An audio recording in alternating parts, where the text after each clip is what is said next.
Hey, you guys! Guess what? I was a total noob yesterday on Instagram, so I thought, why not be a total noob today on YouTube? People need more noobs on Instagram and on YouTube because you guys out there only notice the pros because they do it so well. But here I am trying to say something that I think makes a lot of sense in a way that doesn't make so much sense. So this is what happened. I made a video which took 3 or 4 or 5 shots to make it kind of acceptable in length and in coherence, about my Bible resonance challenge. And then I put it on Instagram and I thought, hey, that's it. And then I talked to my sister and she said, by the way, Instagram only allows for just chunks of videos at a time. So I made a pretty compact 6-minute, 7-minute video, and I was so happy that it wasn't like 18. Yeah, you only got to hear the introduction of it. So let's try again, shall we? I'm Julia. I made a challenge for myself to read the Bible cover to cover in 2020. That is a very, very big challenge because even though the Bible is doable to read in 1 year, it has so many mindfuck moments and so many stories where you go like, what? Wait, what did I just... Sorry? What did I just read? Moments. That's... Yeah, not so easy. And it doesn't make sense sometimes how it goes from one story to the other, and what does that have to do with that? So I just said, look, I've been reading the Bible. I've read it once cover to cover when I was very, very new in my faith.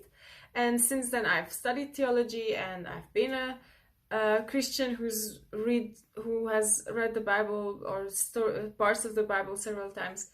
And I said, look, this is what I want to do. I want to challenge myself. I want to see if my ideas fit with what I think I read in the Bible, if my recollection of the biblical stories fit with what it says. And more than anything, I wanted to get this fresh taste, knowing from many conversations that I've had over the years with friends and people that I like very much, who just generally don't like to read the Bible or downright hate it, or just feel like this is really something that doesn't fit with me. And I'm just curious what makes it not fit, and I also wanted to see what doesn't fit with me, because it's not like every word I read in the scriptures is something that I go, yay! No, it's not like that. Last week I posted about this idea that when you read the first couple of chapters in Genesis, you feel like, whoa, dude, I mean, they just ate the fruit, so why the heck are you doing this? It feels weird. It feels kind of like God doesn't want to share, which we all from a very young age, we learn that we should want to share, and sometimes coerced into sharing. And it feels like just God has this special power of being God, and he just doesn't want to share it with us. And there along comes the snake, and he says, go ahead and try it. And it seems for a moment that the snake is right.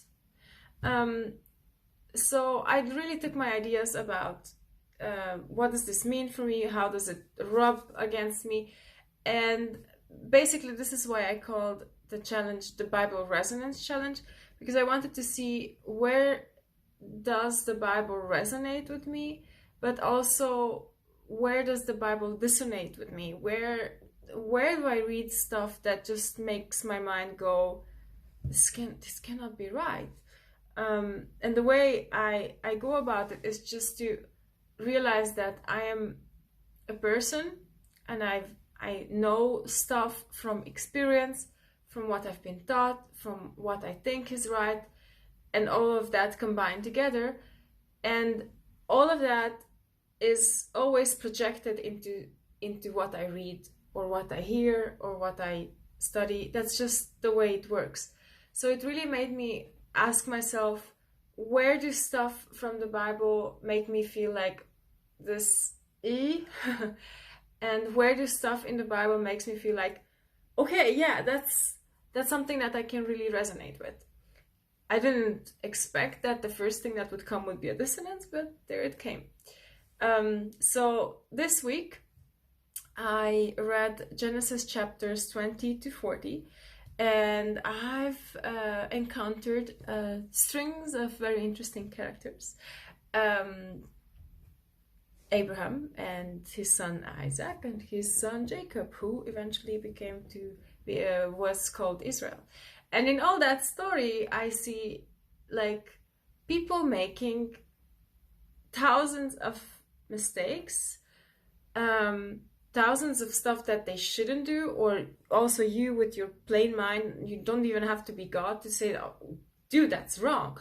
For example, wives competing for the love of their husband, like 2 wives, 1 husband, and they're even sisters, but they're still compete and they hate each other kind of, and brothers killing each other or just being in a feud because who daddy loves most, right? And who gets the blessing of daddy. Just reading those kind of stories with this fresh mind, let's say, I go, wow.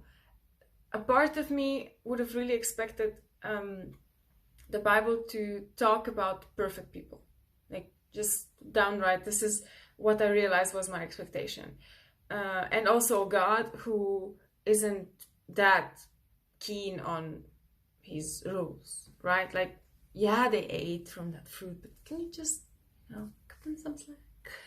And then something very interesting happened as I was reading the stuff that I read and just being confronted with ideas from others as well. And 2 very interesting reading experiences came to me this last week that put something that really changes my perspective. One of them was a post on Facebook from Alice Potter, who is a Christian philosopher living here in Switzerland. And he answered the question about what is authority. And authority, he says, is the power to create reality. And that definition really put a mirror to my definition of authority. And then I realized, for me, authority was the power to abuse others. And that is when I had to do what psychologists have to do all the time, just be confronted with what you think versus what is. And what you think is very important. It comes from your story, it comes from your experiences, it comes from the way you have lived and viewed your life and the lives of others. And what is a kind of objective reality that may or may not be the same thing as what you think it is. But it's very important to do the difference. So when I realized that, oh God, so my idea of authority was basically a man in power who is abusive, and especially as a woman, that really makes me mad. And then when I looked at this definition and thought and was thinking about the God that I know, about things that he defines himself with, I thought, well, yes, authority is something that comes with the power, but power does not necessarily have to be abusive. So those are 2 different concepts that sadly come together too much in our lives, but it does not have to be like that. So then I could see at one point, one side of the story, or let's just say one actor of the story, is this God figure, and he is without a doubt someone who with authority, and the whole Bible begins with an act of creativity and creation that puts the foundation of everything in the universe. And the first two chapters of Genesis are just this beautiful poem of how, or even like a hymn of how things, or who created all of the things. And you can see that's authority. That is the power to create reality. And that he's the one part of the story. And the other part of the story are people. And that's where my other reading experience came really handy. I'm really grateful that these things kind of happen in tandem. I've been reading The Spirituality of Imperfection and found in this book a very fundamental idea that says that basically our job as human beings is to accept and recognize that we are imperfect, that we are not perfect, that we have this fundamental flaw, or just generally an inclination to flawedness, and the very, very basic truth of our lives is that we are not God.